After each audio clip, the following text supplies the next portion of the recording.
computadora. Así que ya puedo grabar nuevamente. Entonces ahora vamos a poner aquí la... Momento.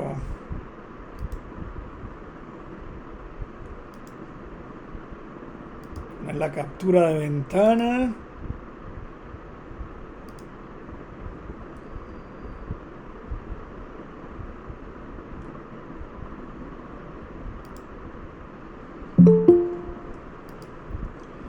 Ok, aquí estamos. Vamos ahora a compartir el Google Meet.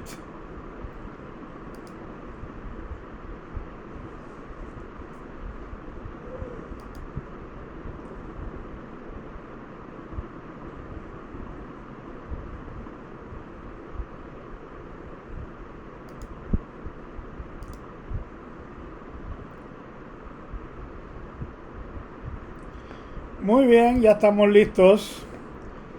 Entonces,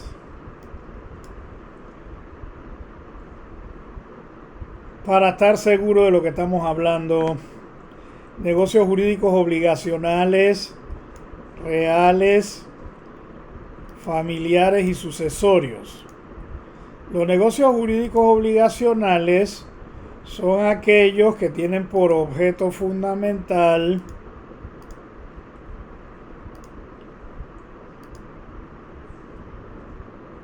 la constitución, ampliación, modificación o extinción de una relación obligacional. Entonces los ejemplos conocidos: la compra-venta, el arrendamiento, el contrato de servicio, el contrato de obra, la promesa pública de recompensa, el contrato de partición de herencia.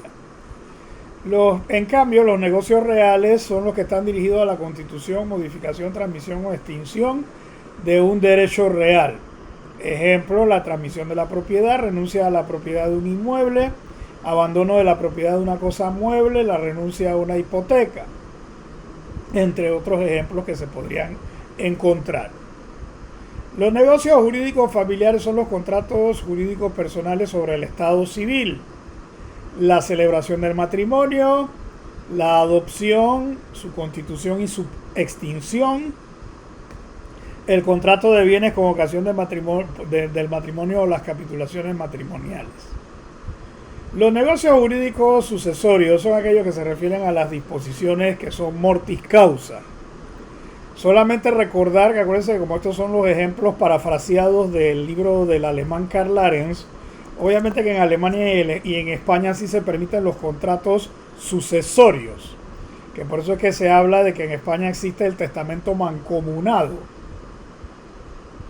Entonces, salvo eso, obviamente que los otros ejemplos sí son operativos en nuestro ordenamiento jurídico, o sea, el otorgamiento de un testamento, la aceptación de una herencia o un legado o su respectiva repudiación, bien sea de la herencia o del legado. La tercera clasificación es la clasificación de que dice que existen los negocios jurídicos obligatorios, de disposición y de adquisición.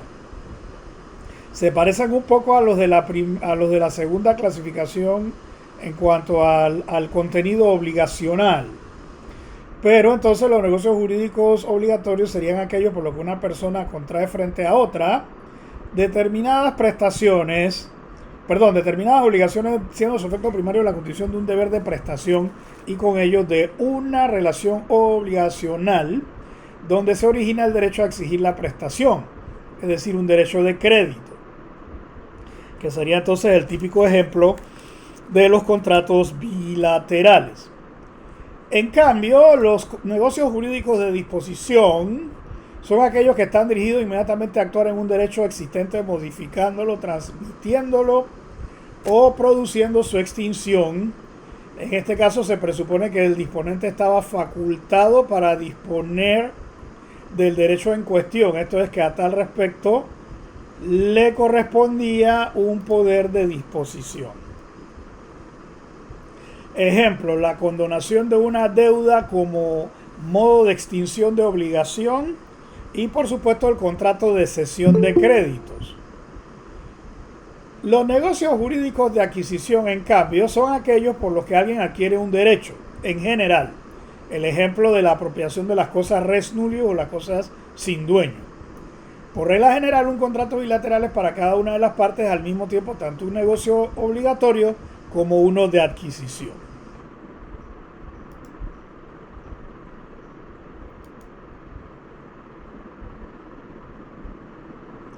Bien. Cuarta clasificación. Los negocios jurídicos causales y los negocios jurídicos abstractos. Los negocios jurídicos causales son aquellos que contienen, valga la redundancia, una causa en el negocio jurídico o contrato.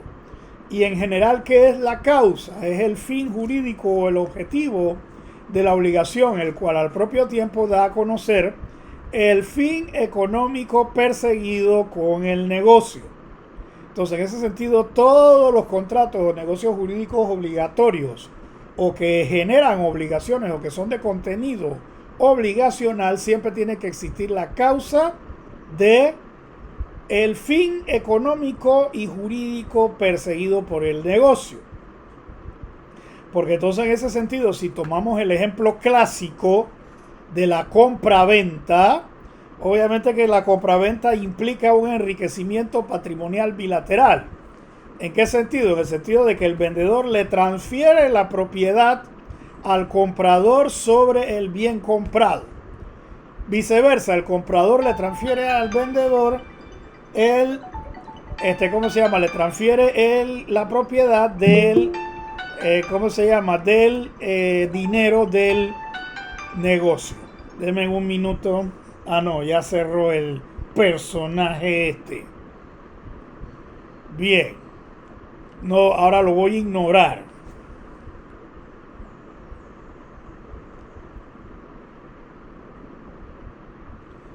Voy a primero que nada a eliminar el sonido aquí.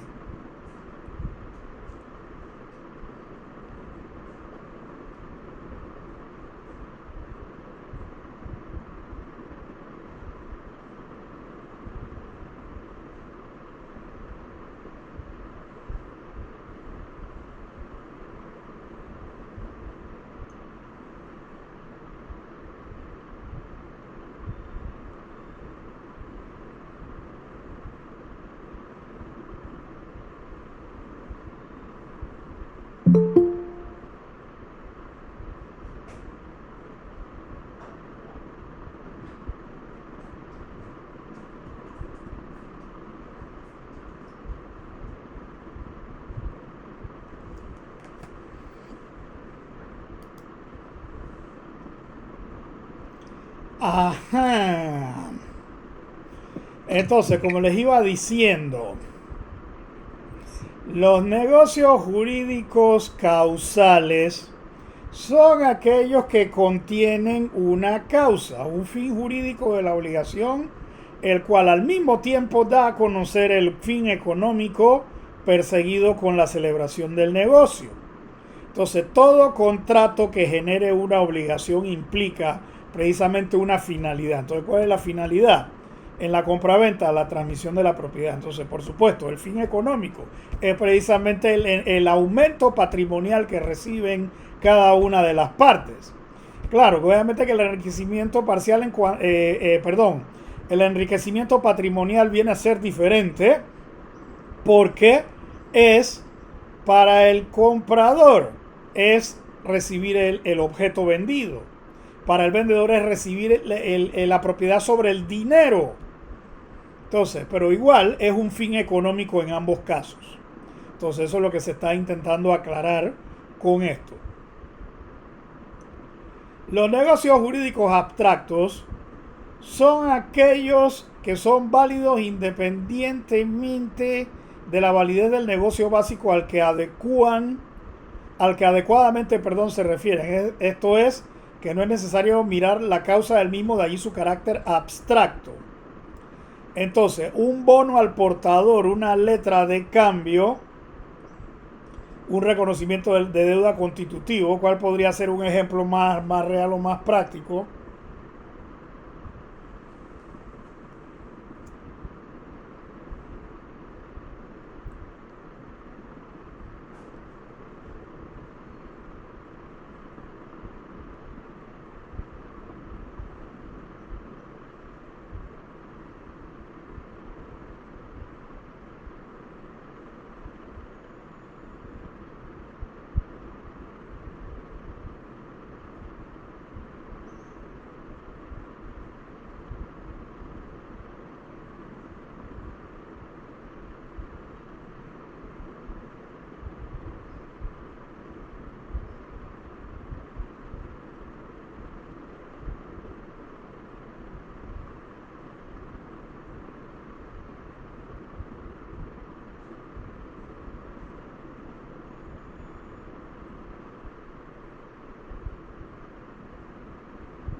Bien, entonces una letra de cambio es, o un bono al portador es un negocio abstracto. Entonces, para poner un ejemplo muy real o muy práctico, el bono solidario es eso justamente. O sea, es una cantidad de dinero que la están recibiendo las personas que están, digamos, afectadas por la pandemia sin que tenga necesidad de justificarse por cuál es digamos, la causa por la cual se recibe, porque obviamente que no existe un negocio jurídico entre el gobierno que está dando ese subsidio, porque eso es lo que es un subsidio, y el que lo está recibiendo. O sea, no hay una relación obligacional. Simplemente, por supuesto, es un negocio abstracto porque yo no tengo que justificar el fin jurídico ni mucho menos el fin económico.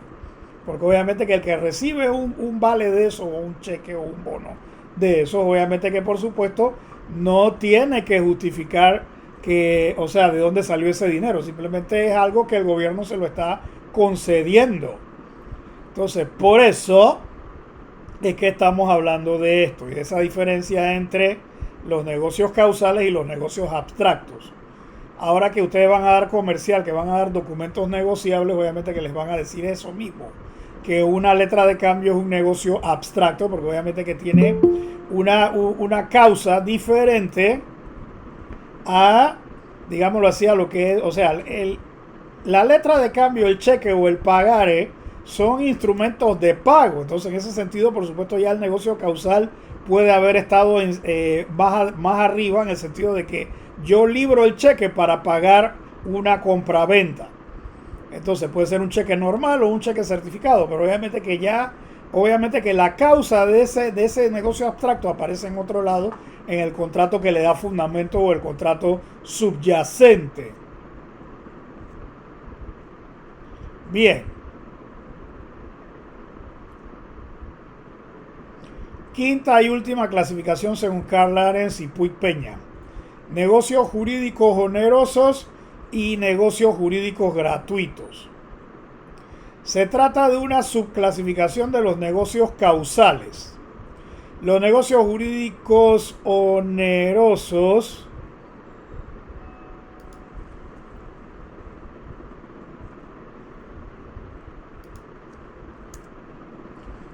Los negocios jurídicos onerosos son aquellos que, de acuerdo a su contenido, se encuentran frente a la obligación de una de las partes, la obligación de la otra a dar una contraprestación que represente en la estimación de las partes un contravalor o equivalente. Ejemplo, los contratos bilaterales. Ya acabamos de mencionar el tema de la compra-venta. Los negocios jurídicos gratuitos son aquellos en los que, según la voluntad de las partes convertida en contenido del negocio, falta una contraprestación, porque entonces son los negocios que se les llama de mera liberalidad. Entonces, cuando yo le doy una moneda a un mendigo, o un billete de $1 o de $5 a un mendigo, obviamente que yo no estoy esperando de que él me devuelva algo a cambio, porque se supone que ese mendigo está peor que yo. desde el punto de vista económico. Entonces, obviamente que no existe una contraprestación evaluable patrimonialmente.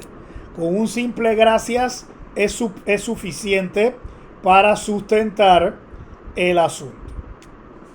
Entonces, por eso es que se le llama gratuitos, porque obviamente que son actos de mera liberalidad y que no esperan a cambio o no requieren una contraprestación.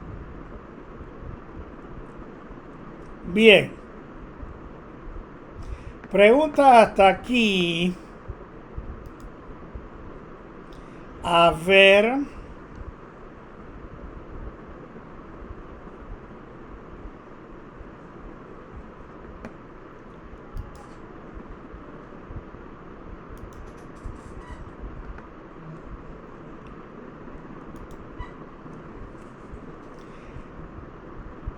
Todo esto que acabo de decir yo está totalmente claro.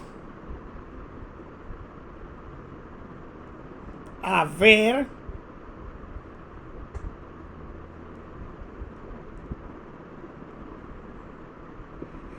Sí, profesor. Eso espero. Y que no sean trucos todas esas fotos que tienen puestas ahí, este ramillete que está aquí hoy, porque Meneses se anda paveando hoy. Cosa que ustedes son el grupo más chiquito y me doy cuenta cuando no vienen a clase.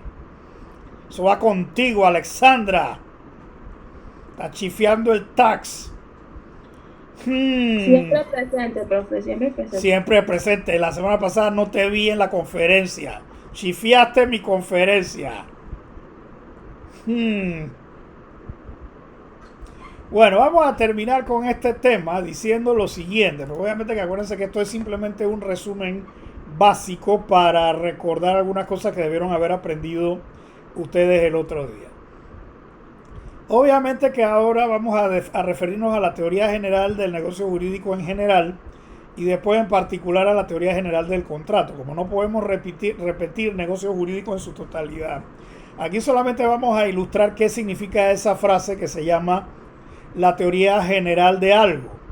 En derecho, la teoría general es el estudio más general que cabía hacer sobre el derecho, cuya pretensión fundamental era la de establecer sus conceptos jurídicos puros o fundamentales. La teoría del derecho o teoría general del derecho es la ciencia jurídica que estudia los elementos del derecho u ordenamiento jurídico existente en toda organización social y los fundamentos científicos y filosóficos que lo han permitido evolucionar hasta nuestros días. Tiene como objetivo fundamental el análisis y la determinación de los elementos básicos que conforman el derecho, entendido este como ordenamiento jurídico que se aplica efectivamente en una sociedad o sociedades determinadas. En particular, en relación con el negocio jurídico, la teoría general de un negocio jurídico, siguiendo la línea de los italianos como Angelo Falsea, Betti y mi profesor Víctor Pérez Vargas, que hizo su doctorado en Italia precisamente, la teoría general de un negocio jurídico debería resolver los tres problemas básicos del mismo, que son su estructura, su función y su eficacia. Entonces obviamente que eso lo vamos a traslapar o lo vamos a transponer a lo que es entonces el contrato. En cuanto a la estructura, la voluntad viene a constituir la esencia del negocio, como ya lo hemos explicado anteriormente, exteriorizada a través de una manifestación que es el otro elemento negocial de tipo formal. Y ahí donde entrarían, por supuesto, los temas referentes a los elementos del negocio, las características y todo esto. En relación a la función, constituye negocio jurídico solamente aquel acto de voluntad que corresponde a una causa adecuada según el orden jurídico. Y obviamente que esto de la causa, a pesar de que ya estaba en el Código Civil en la época en que solamente tenía influencia del Código francés y el Código español, obviamente que por supuesto vamos a tener que hablar de la causa del contrato o la causa del negocio jurídico. En cuanto a la eficacia, esta se refiere a la producción de los efectos jurídicos que le son propios al negocio y se busca considerarlo en una perspectiva que se refiere a la relevancia del reconocimiento que efectúa el derecho a un acto de autorregulación de intereses privados, atribuyéndole los efectos que le corresponden, al mismo tiempo imponiéndole límites y cargas. Porque entonces en ese sentido aquí estaríamos hablando en cuanto a la eficacia, los efectos del negocio y por supuesto sus causas de extinción. Porque entonces puede haber una nulidad de un negocio jurídico, puede haber una causa de invalidez del negocio o de inexistencia y por supuesto las causas de resolución y de rescisión, nulidad absoluta, nulidad relativa, que entonces eso lo tenemos que ver en relación entonces a la eficacia del negocio jurídico. Bien, ¿hay alguna pregunta?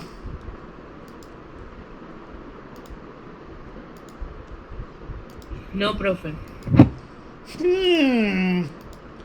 Eso me está pareciendo un poco como disco rayado y que no tengo preguntas. Bueno, vamos a ver si es verdad que todos se lo saben, que todas van a ganar. Van a sacar exámenes perfectos.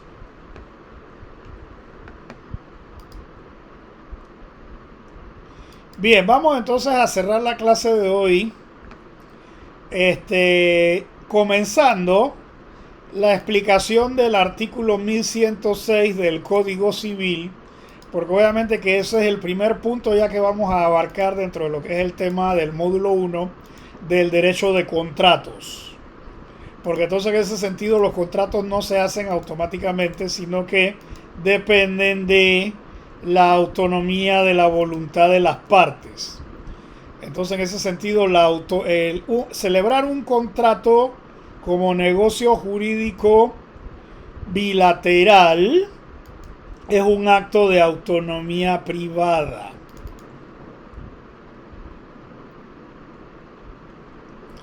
Así pues, Profe, repítame el artículo.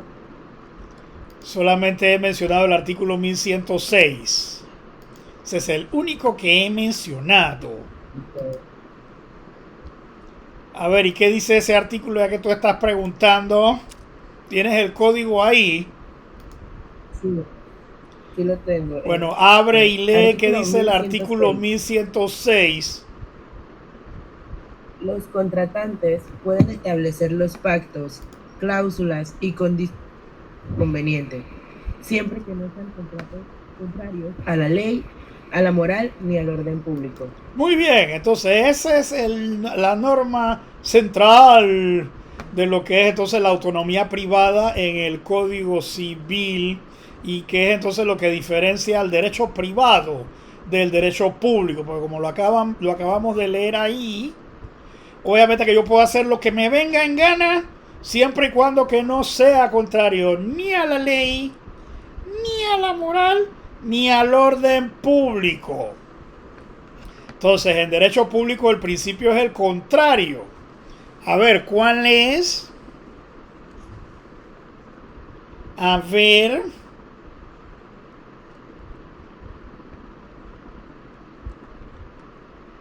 A ver, Jocelyn, ¿cuál es el principio contrario a ese que acabamos de mencionar? Sabía que me iba a preguntar a mí. Claro, porque después voy con Karen, tu carnal de aquel salón de primer año. Pero primero voy contigo. Habla. ¿Me puedes repetir la pregunta, por favor? Eres haciéndote, o sea, ¿crees que con eso vas a ser buena abogada y que chifiando el tax y Profe, toreando? no es por nada, discúlpeme usted, pero yo ando un poquito perdida. Ríase, profe, ríase. Bueno, ya te voy a encontrar, pues. Escucha, si acabamos de decir que el artículo 1106 establece el principio de la autonomía privada, ¿cuál es el principio que rige en derecho público que es el contrario a ese?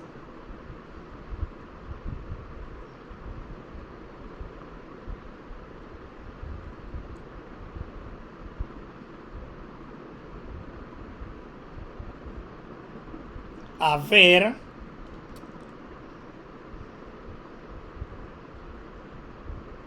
Jocelyn, despierta. Le escucho, profe, le escucho. ¿Cuáles lo están dando ahora? Ustedes no están dando derecho administrativo.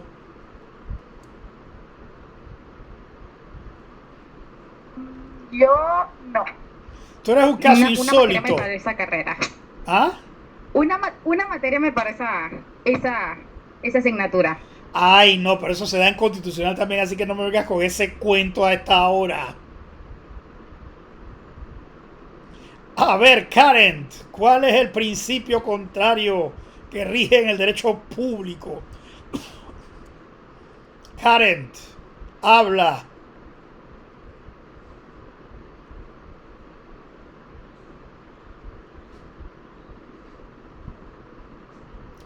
Karen.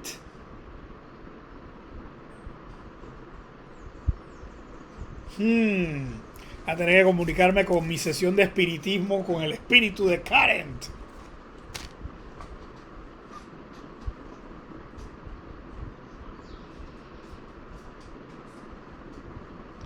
A ver. Génesis.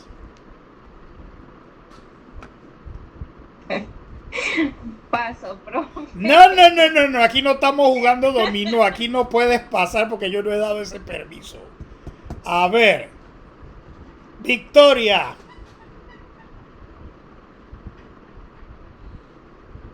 Ay, es que se están yendo para la otra clase, aquí todo está quedando grabado, así que estoy viendo cómo se están escapando.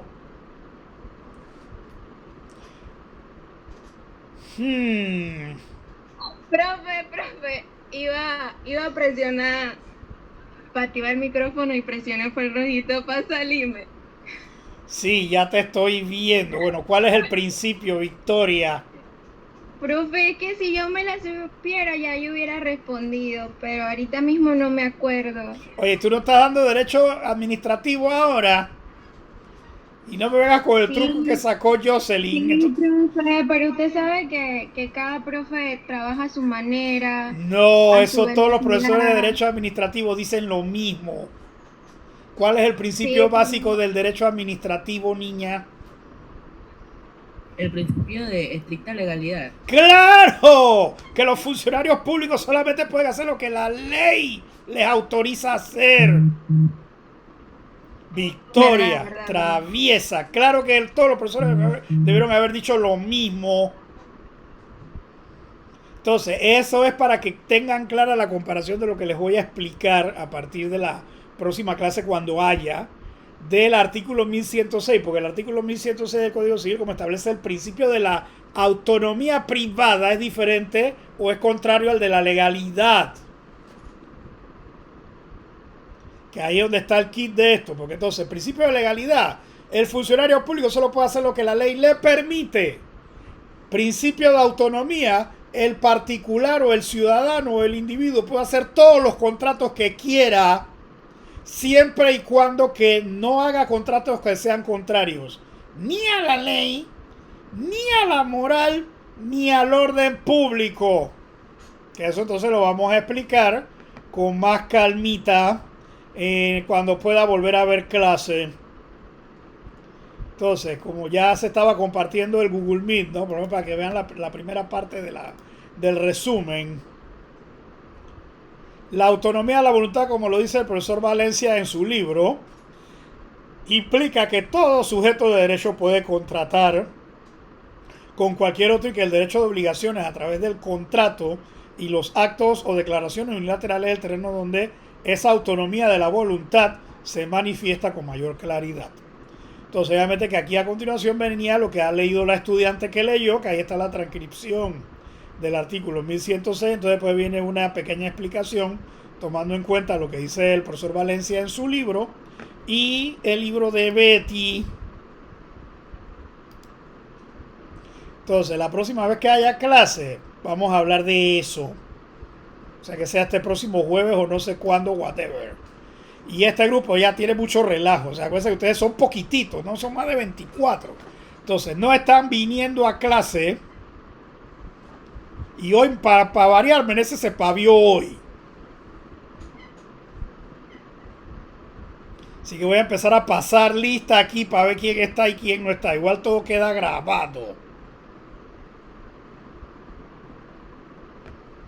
Bueno, ¿hay alguna pregunta ya para que cerremos, para que se vayan para su otra clase? ¿Hay alguna pregunta? Profe, yo tengo una pregunta, pero no es tiene que ver con la clase que vimos hoy, sino más bien con la materia.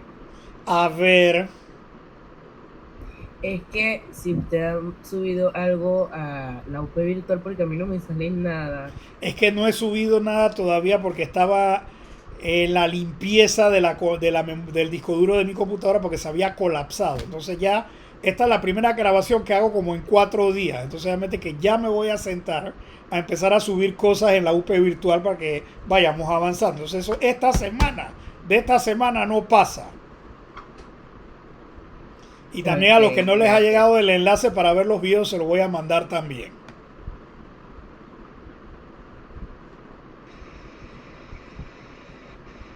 Así que cuente con eso, estudiante. Eso va. Profe Magali, Sí, Magali, ya te estoy oyendo. profe, cuando envíe el enlace de los videos me lo envía porfa que yo no lo tengo. Pero si te lo voy a mandar por correo electrónico, hija mía. Ah, bueno, está bien, profe. Yo se lo voy a mandar a todos mis queridos estudiantes. Entonces ya dejen de estarme chifiando y vengan a clase.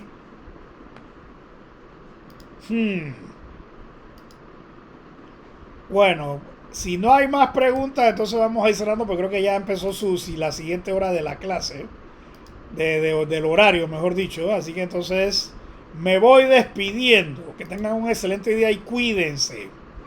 Nos Chao, vemos. profe. Hasta la Chao, próxima profe. clase. Hasta la próxima Hasta luego, clase. profesor. Chao. Que les vaya bien. Bye, profe. Hasta luego. Chao.